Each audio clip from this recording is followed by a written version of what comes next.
Señora Presidenta, Madam President, Excellencies, Heads of State, Heads of Government, High Representatives of the governments of the world, good morning to all of you. First of all, I would like to invite you very respectfully, to those who have not read this book, to read it. Noam Chomsky, one of the most prestigious American and world intellectuals. Noam Chomsky, and this is one of his most recent books, Hegemony or Survival. Hegemony or Survival. The Imperialist Strategy of the United States. It's an excellent book to help us understand what has been happening in the world throughout the 20th century and what's happening now, and the greatest threat looming over our planet.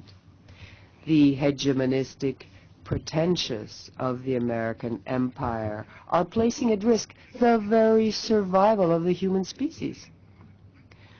We continue to warn you about this danger, and we appeal to the people of the United States and the world to halt this threat, which is like a sword hanging over our heads. I had considered reading from this book, but for the sake of time, I should just leave it as a recommendation. It reads easily. It's a very good book. I'm sure, madam, you are familiar with it. It appears in English, in Russian, in Arabic, in German. I think that the first people who should read this book are our brothers and sisters in the United States, because their threat is in their own house. The devil is right at home. The devil himself is right in the house. And the devil came here yesterday. Yesterday, the devil came here. Right here. Right here. And it smells of sulfur still today. This table that I am now standing in front of.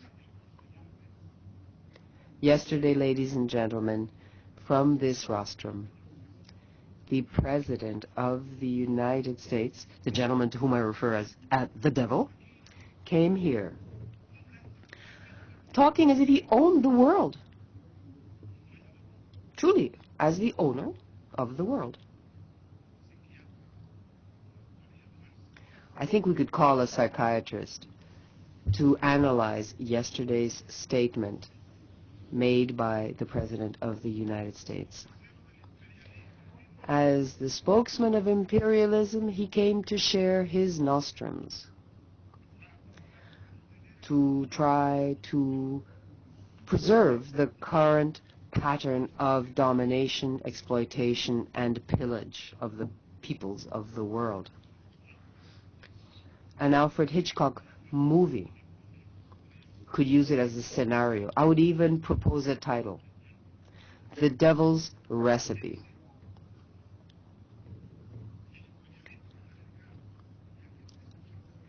As Chomsky says here clearly and in depth, the American empire is doing all it can to consolidate its hegemonistic system of domination, and we cannot allow them to do that. We cannot allow world dictatorship to be consolidated. The world tyrant's statement, cynical, hypocritical, full of this imperial hypocrisy from the need they have to control everything.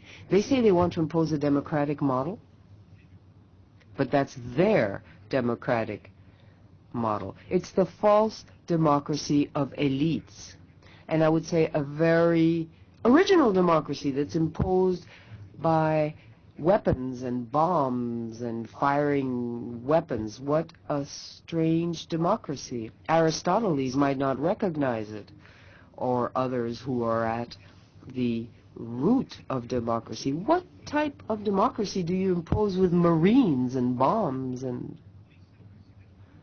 the President of the United States yesterday said to us right here in this room, and I'm quoting,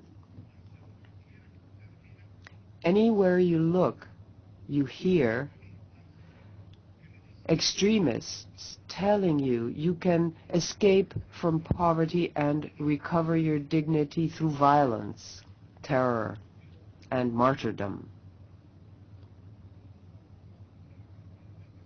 Wherever he looks, he sees extremists. And you, my brother, he looks at your color and he says, "Oh, there's an extremist." Evo Morales, the worthy president of Bolivia, looks like an extremist to him.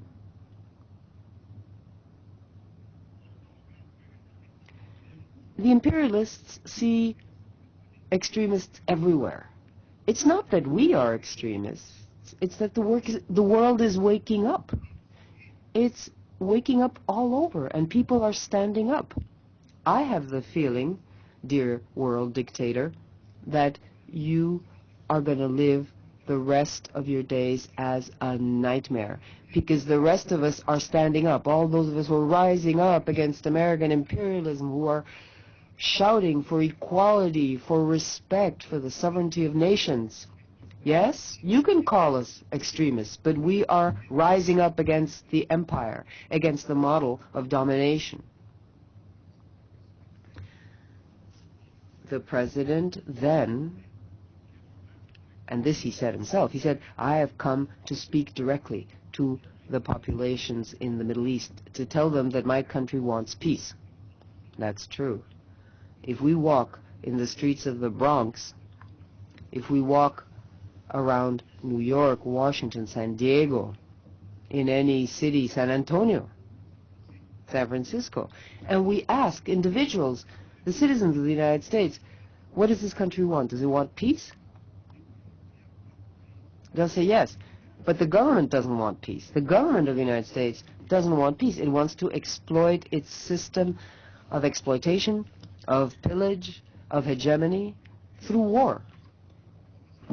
It wants peace. Well, what's happening in Iraq? What happened in Lebanon? Palestine?